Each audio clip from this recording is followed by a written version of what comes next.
Bodgies and Widgies, and welcome back to the channel. Today I wanted to give you a full update and tour of my fish room, and we'll go through all of the aquariums, all of the new fish. And the reason I wanted to make this video is because, well, firstly, I've changed so many things since the last fish room tour we did, which was probably a good few months ago.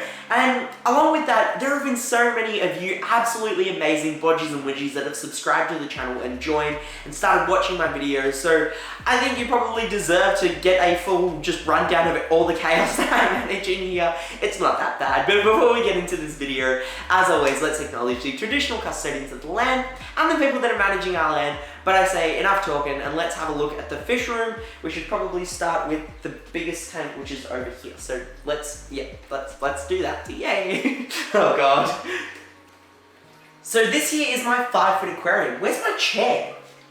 Okay, this is much better. So this tank behind me is 5 feet long, 2 feet wide, and 2.1 feet tall. Why the 2.1 feet? I'm not too sure. I would have much rather preferred it just to be 2 feet so I can reach into the tank a little bit easier, but it is what it is. I really appreciate this tank just because I can keep a lot of fish in it, and it's the biggest tank in the fish room. It works out to be around 580 liters, or like 150 US gallons. That's the measurement that I use. It's a 150 gallon tank, and it's actually filtered through an inbuilt sump filtration system, which is quite unique for especially a tank of this size, having all the filtration encapsulated within the tank. But let's actually have a look at the fish, and this tank has got an absolute smorgasbord. I shouldn't say smorgasbord because we're not eating them. It's got an absolute diversified range of fish. We've got a mix of Australian, South American, and Asian fish in here. And though my original plan was to go either fully native Australian or fully South American, I've added some fish in here, and it's just become a sort of similar looking fish aesthetic that isn't from a particular continent.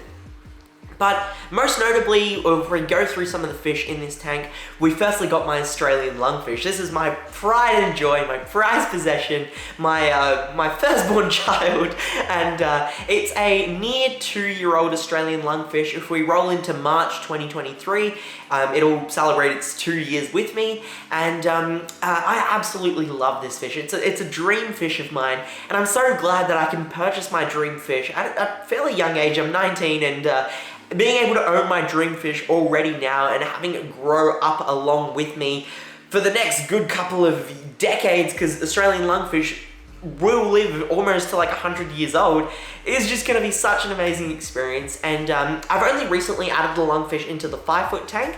It did used to live in my 4-foot aquarium, which we'll have a look at, but adding it into this aquarium, there's just been so many different behavioral changes. Seeing it just do laps around the tank in the mid-water column, almost like a white-tip reef shark is the best example that I can give. You know, where they'll swim around pelagically in the water and then they'll go and rest on the sand bed. It's just such a really cool experience to see the Australian lungfish show off. Along with that, we've also got a couple of other native Australian fish, most notably my Tandanus catfish. He's sort of like the best buddy to my Australian lungfish. They spend a lot of their time together, and I managed to grab this really adorable picture of them yesterday where I sort of think both of them are giving like a high fin, like a high five.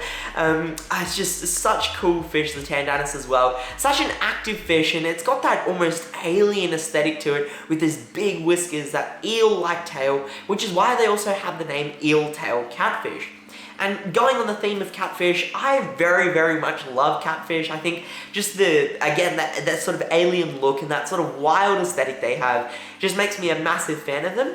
So I do have a pair of Maestus vittatus or Maestus catfish. They're a fantastic catfish. They are very similar to the looks of like an Asian red tail or almost like an iridescent shark, but they won't get to those gargantuan sizes. So if you've got a 4-foot tank, even a 3-foot tank, and you're looking for a really interesting sort of medium-sized growing catfish that displays all of those really cool behaviors, then I would definitely recommend the Maestus. I do believe I have a male and a female, but there hasn't been any record of breeding these fish in captivity. These two were wild caught, but if I do somehow find any information of how to breed them in captivity, it's something I definitely want to try out just because of how much I love these fish. I also do have a Raphael catfish. You have to trust me when I say this, he's in this tank, but I rarely ever see him. If I do, I only ever see like the snout or just his tail. He lives in two spots, sort of in the rock structure over here, and also behind some driftwood where my Australian lungfish spends a lot of time. He's in the tank. I don't know what he eats, but he's surviving for years at this point, and he's just doing really well. But yeah, he's just such a carefree, maintenance-free fish. He's in the tank. When I see him swimming around every now and then, it's such a cool thing to see just because of how weird he looks. But I'm sorry, I don't have any footage of him. He's in the tank, just trust me on this. We then move into some of the cichlids in this aquarium. I do have a lot of South American cichlids, primarily a lot of the fish that spend a lot of their time near the bottom of the tank. So I've got a school of 4 earth eaters or geophagus. I believe these are Rio Branco geophagus cichlids, and they do a fantastic job, as geos do, at just taking big mouthfuls of the sand, sifting through any of the food and spitting it back out into the aquarium. They keep that sand bed nice and churned up, which is what I'm going for. And the 4 that I have, I just can't wait to see them fully grown out. I also do have some blue Acara cichlids. These are just doing super well, and I've got one blue Acara, which, you know, when you get like a group of fish, you often have the runt, you know, it's the sort of smallest one of the group. I have the opposite. I have a blue Acara that's absolutely on steroids, and he's just putting on so much size compared to the other 4. It's so interesting to see just the relationship and growth dynamic these fish have with one another. They're not overly aggressive, which I absolutely love, and just that sort of jet black body that the most dominant male that I have has, with those bright blue patternings on his cheek and the orange near his fins, is just a spectacle to see. I also have 2 Jack Dempseys in this aquarium. Jack Dempseys, if you're unaware, are a fish that's very near and dear to my heart. I used to have a female Jack Dempsey cichlid that I had for around 7 years, and I grew her up basically from the size that these Jack Dempseys, the 2 that I have in this aquarium, are. And she was such a weird fish because she lived perfectly fine in a planted, peaceful, nanofish populated community tank. And just imagine that, a massive Jack Dempsey cichlid with a bunch of ember tetras, neon tetras, small fish just swimming around the tank, was just something that you'll probably never see again. And I am just so privileged to be able to own a fish like that. Her entire life is documented on this channel, and the fact that I do have some memories of her on video is just really great. In terms of other cichlids, oh yeah, angelfish. Angelfish are cichlids. I've got 4 angelfish in here, 2 of which are a smoky Pinoy angel, I believe.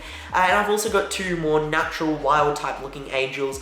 I'd love to get a school of Manicaparau or red cap angelfish, just because I love the natural wild look they have. And in this tank, I think they'd complement it very well.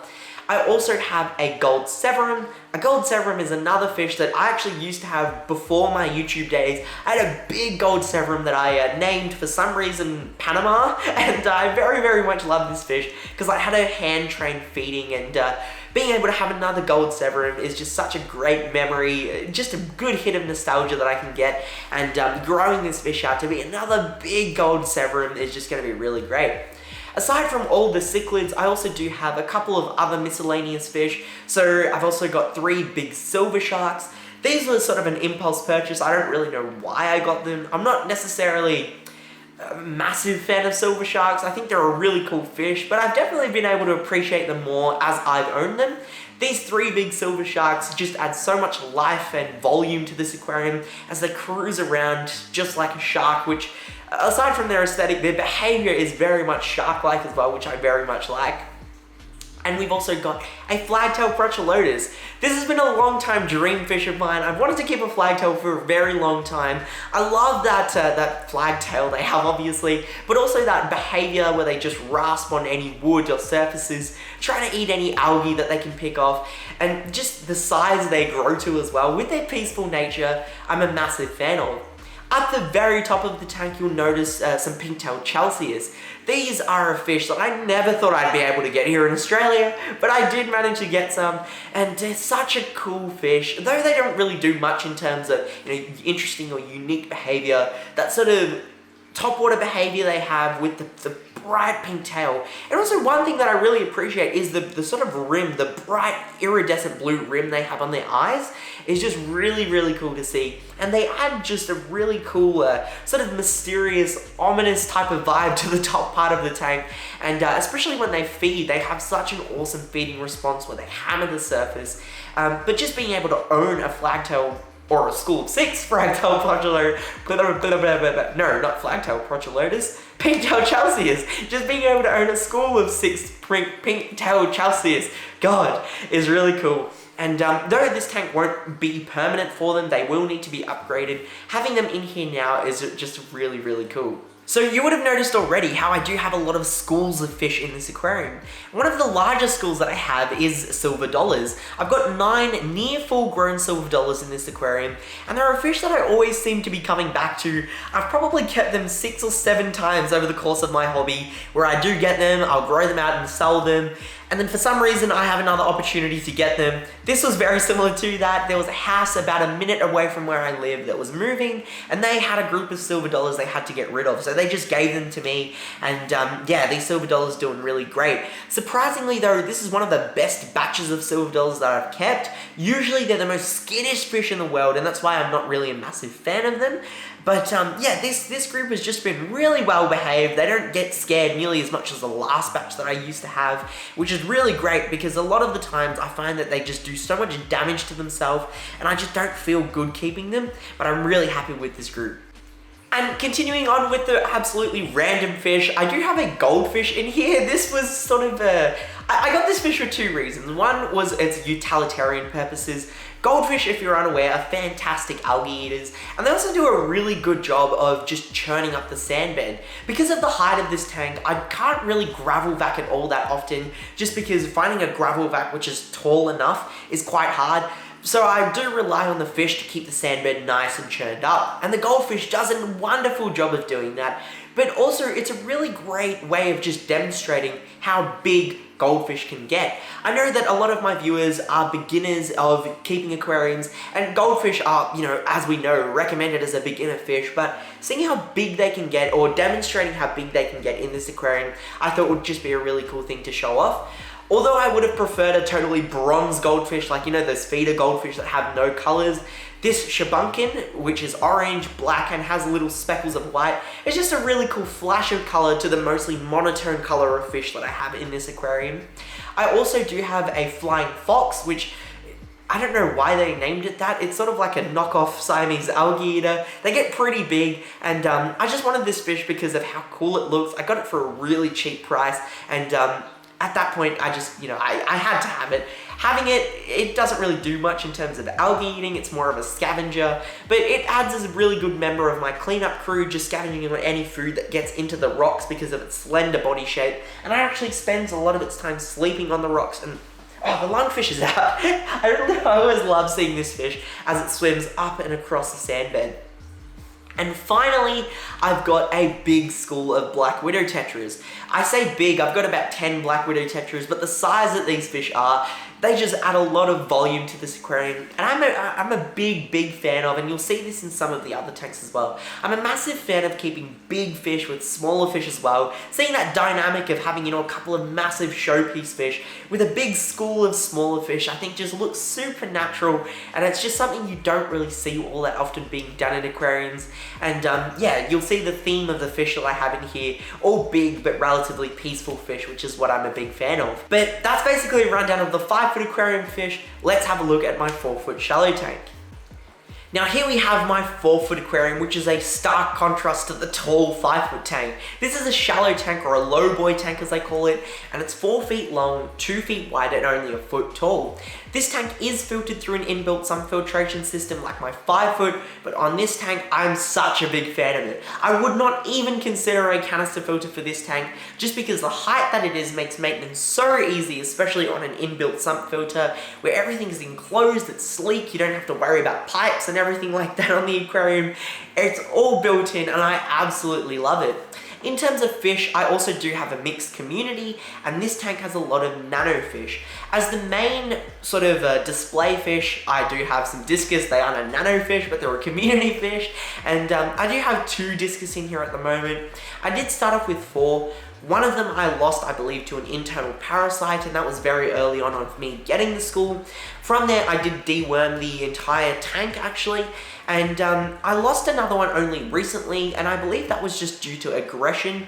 I did have a runt. It was basically the smallest of the group, and I believe the two larger ones did pick on it, and even though I did isolate it, I think the damage or the stress was just too far gone, so I did lose that. I am, however, getting a lot more Discus being sent out to me. I did place an order, and I think that'll just even out the odds in terms of having these Discus, and I will deworm them again. I'll put them into a quarantine tank, but obviously I do want to have a nice big group of Discus, and just having two isn't going to cut that, so adding some more and make sure that I'm treating them early on and feeding them really well when they get added into this aquarium, I think will just make that difference.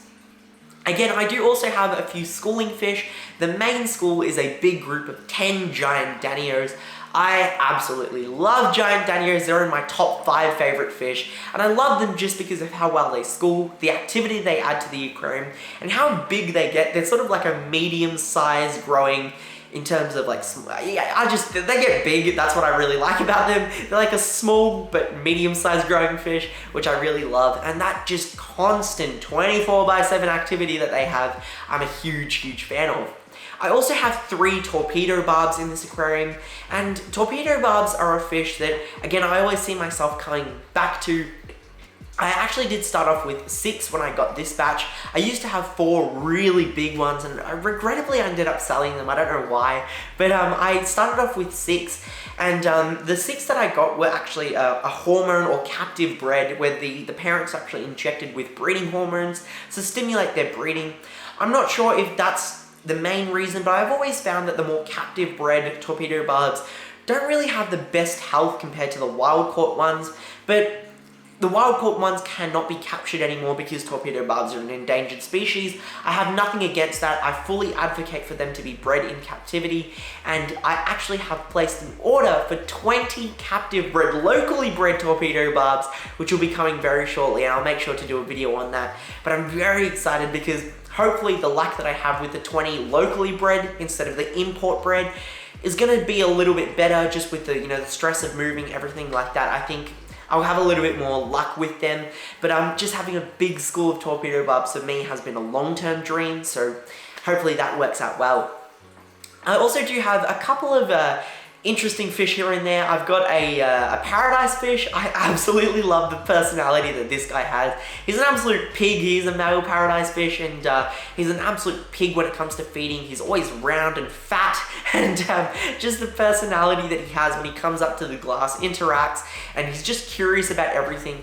He is also a bit of a bastard at times to the other fish. Like he will chase fish around. When he was in my 5-foot aquarium, he was actually chasing some of the cichlids around in that tank until I moved him into this tank, just because I thought, you know, it'd suit the theme a little bit better. And I also do have a male giant betta. I would like to get a female to try and breed these giant bettas. I'm just a bit limited on tank space to grow out a clutch of betta fry, so at the moment I've just got the male giant betta. He's such a stunning fish, such a vibrant burst of color, and he's such a sort of a reclusive fish as well. He spends a lot of his time in the dense plant growth, and then he'll come out and just do a bit of a cruise around and just enter the plant growth again, where you just never see him. But I absolutely love the color that he adds to this tank. I also do have a Jack Dempsey in this aquarium. So I do own 3 Jack Dempseys, 2 of which are in the 5-foot, 1 is in here. Now, when I got the 3 Jack Dempseys, I just did a lucky pick of 1 and I added it into my 4-foot tank because I wanted to do an experiment. I wanted to see if it was just in the temperament of a Jack Dempsey, if you grow it up in a community setting, when it's small all the way to an adult, if that just makes its behavior better, or you know, just see how that sort of behavior works out. And for some reason, or just out of pure luck, I believe the one that I picked up as a lucky dip was actually a female, so it's very much like Jill, my old Jack Dempsey, who lived in a community tank, whereas the 2 I believe that are in the 5-foot tank are both males, and 2 males in a 5-foot tank might lead to some aggression, so I'll need to sort that out in the near future, but that should be fine. And yeah, just having a Jack Dempsey in this aquarium that's been going well so far, absolutely no aggression whatsoever, has been really interesting to see, and I hope that it does work out well, so that way, you know, I can have not a replacement, but just a really good embodiment of Jill, my old Jack Dempsey. And yeah, it's just really, really cool to see a Jack Dempsey thriving in this aquarium. I also have a school of, I don't know how many Corydoras, I believe 6. I've got 6 bronze Corys. I love Corys with all my heart. I would say they're in also my top 5 favorite fish, much like giant Danios are. And just the activity they have where they shove their little face in the sand and just keep it all nice and clean and churned up. Plus just the catfish. I'm a big fan of catfish. They're a catfish. It was just meant to be. So I've got a school of Corydoras in here. I'd love to add more. Maybe some of the more higher end Corydoras like gold lasers, I think would just look stunning in this aquarium. And obviously, you know, I can try and breed them in the near future. But aside from that, that's sort of the main highlight fish in here. I've got a gourami, a couple of loose tetras here and there, which I'll need to go ahead and give to Bodgie Jr. because he's got a 2-foot community tank. I'll give them on to him. And yeah, so that's basically this aquarium. It's so carefree, very maintenance free, even for fish like Discus in this tank. It's just water changes and trimming the plants every now and then. But I love just how vibrant this tank is now, and yeah, massive fan of it. But let's move into some of my nano aquariums. Now, I have the really awesome privilege of working from home for about 2 days a week for the job that I do. And it's really great because I get to enjoy all of my fish for basically the whole day whilst also doing my job. And on my office desk, I have a 30cm cube aquarium. In here, I've got a group of 11 cherry barbs, I believe 11 or 10, I didn't do an official count, but there's a group of cherry barb babies that are growing out, and these are fish that I actually bred myself. I don't do too much breeding just because, one, I've got a bit of a lack of space for growing out the fish, but also it just takes so long to grow out a clutch of fry that I often just lose interest in it. So I very selectively choose the fish that I do want to breed, and I only breed them if I want to keep them rather than sell them, and the cherry barbs are definitely on that list. Let's have a look at their parents and some of the other freshwater fish that I have in that nano tank. Okay, so I do apologize for the unflattering angle, but this here is my final freshwater aquarium. This is on the only rack that I have in the fish room, and this is just a basic hardware store rack that I'm sure you'd find at Bunnings, Lowe's, Home Depot, wherever you are in the world that has a hardware store, you'll find a storage unit rack like this. And in here I've got my 20-gallon long freshwater tank. It currently houses an absolute mishmash of fish. I've got a varied group of bristlenose plecos, so there is calico bristlenose, common, lemon blue-eye bristlenose, and super red bristlenose. Of all of those types of bristlenose colors, the calico and the commons are breeding. So I've got one big female calico and she's breeding with a common male. I've got my first batch of eggs and they've actually hatched, and I've got a hang-on breeder box in here with a pretty good yield of baby bristlenose plecos. A lot of them are showing the calico genes, and I really can't wait to grow them out to see how those colors develop. I also do have a school of cardinal tetras. Now, the original plan for the about 30 or so cardinal tetras that I have in this tank was to add them into the 4-foot shallow tank. My only concern is that they're quite small, and I don't want the discus to potentially predate on them, and secondly, the grates of my inbuilt sump, so the actual weir or the intake of the inbuilt sump, are pretty big, and I'm worried that the cardinal tetras may get pulled into them, which has happened before with some of the smaller fish that I've added into the tank. Though they don't die or anything, they just get caught in the sock, and I'll then have to take them out, and I just don't really want to be dealing with that. So in here, they're currently just added as a dither fish for my plecos, and eventually when I get some other fish, you know, if I'm quarantining anything, or when I get my big school of 20 torpedo barbs, they can be added into this aquarium, and it'll just add a lot of activity as the torpedo barbs settle in, and the cardinal tetras act as a dither fish. I've also got my trio of cherry barbs, so the parents that I use to breed my clutch of babies. So there's 3 females and 1 male in here that I'll add into that tank once the babies grow out, and yeah, I'll just continuously start breeding them so I can get a good supply of cherry barbs going. And there's also some mystery snails which I'd like to breed. I've never bred mystery snails before. I've had these mystery snails for a good few months at this point, and I haven't gotten any breeding out of them. So if you have any tips or tricks of, you know, if I need to play around with the temperature or, you know, do any sort of specific feeding, make sure to let me know about that as well. But let's move up and have a look at my 2 saltwater aquariums. So this tank behind me is a 40 centimeter cube mixed reef tank. It's a mixed reef because it has soft corals, LPS and SPS corals, and it's absolutely thriving. When you have a look at this tank, honestly, it doesn't look like it's only been set up for 10 years. It looks like a pretty well established system that's been going for about a good 2 to 3 years. The coralline algae, just how big the corals are, how well they've grown out in this system is something that I'm incredibly proud of, because I've only been keeping saltwater tanks for the past year to year and a half, and this tank is sort of like my final rendition of the nano tanks that I've set up as I've learned how saltwater biology works and thrives. Obviously, I'm going to upgrade into a much larger tank when I move fish rooms down the line, but for the moment, this tank is just thriving, and I want to continue that with just how good it looks. And though it's probably nearing its brink in terms of the coral level that I can add, there's not really much space. The corals are just growing out, and I'm incredibly happy about that. I'm so proud of how this tank has been doing. And if we have a closer look, the primary coral in here is my elegance. It's a big LPS coral. I've also got a hammer garden and a couple of other LPS dotted around, and also my SPS corals, which have been thriving. I've got Montipora and Acros, along with a couple of other like recovery SPS that I've been growing out in here, like a bird's nest. And yeah, it's just doing so well, and I'm incredibly happy with it. Fish-wise, I've got 2 Picasso clownfish, a yellow assessor, and also a royal grammer. I absolutely love these fish, and I picked them out specifically because they were sort of dream saltwater fish I wanted to keep, and I've got them, they're thriving, and I'm incredibly happy with them. But let's have a look at my coral frag tank / quarantine grow out coral aquarium. Let's have a look at that behind me. That'll be the final tank in this fish room. And this here is going to be the final aquarium we'll have a look at in this fish room. It's 50 centimeters long, 25 centimeters wide, and 25 centimeters tall. And it currently serves a few different purposes. The main one is to house my collection of zoanthid corals. I've recently developed this massive addiction to zoas, and surprisingly, they were a coral that I never wanted to keep when I first entered the aquarium hobby. I just thought, you know, they're all basically the same coral that are in different color morphs, but now that's the very thing that's got me completely addicted to them. It's almost like collecting Pokemon. I gotta have them all. I gotta catch them all.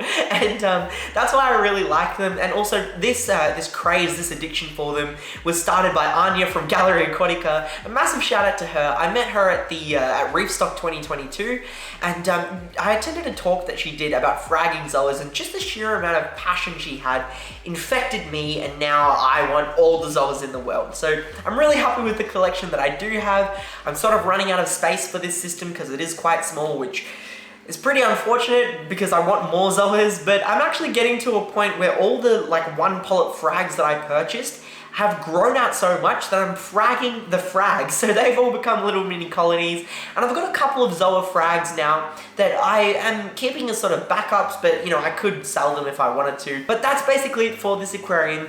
We've gone on for long enough, so I think let's wrap up this video. There's a few things I wanted to mention, so don't just jump off yet, but will be completed very shortly. Alrighty, Bodgies and Widgies, I wanted to thank you so much for watching this video. Even if you saw the first 5 minutes of it, or if you've stayed up until the very end, the support that you've given me across the start of this channel, and even for this video, which is probably going to be one of the longest videos I've ever made, is just absolutely amazing. And this entire fish room does exist because of you and the support you've given. 2 years ago when I started this channel, the rule was I could only have 1 fish tank, and that was the 5 foot behind me. But that's now expanded to all of these tanks because of your kindness and support. And because of that, it's translated into physical products and tangible items through sponsors who've been able to expand my hobby in ways I never thought imaginable, with complete new tank setups, fish and plants and products and food and all of that, so I can run my fish room and make content and deliver it to you guys. It has been absolutely amazing. So a huge thank you to you and the sponsors that help run this channel. Now, if you're discovering my channel for the first time through this video, or if you've been watching my videos for a while and you are still yet to subscribe and you're interested in seeing the videos that I'm making, I would very much appreciate if you could, just because the subscribe count really does make a difference in how this channel grows. It's free, you can opt out at any time. And even if you don't want to subscribe, if you're watching this video and you think this will be the last video that you'll ever see that I make, or you know, you just appreciate my content, just giving it a thumbs up as well does a huge wonders to the channel's growth. I'd very much appreciate that. And yeah, if you do have any comments, If you like this fish room, if you've got any thoughts about it, make sure you let me know in the comment section down below. It's one of the only ways I can really interact with you guys, and I love comments on my videos, no matter what they are, even if you say thanks. I love that, just because it knows that, you know, people are actually responding to the content that I make. But that's essentially it for me. I've got nothing else. Thank you so much for watching this video. It's been a long one, but as always, stay happy, stay safe, stay Aussie Australian, Bodgie and the Fish Room.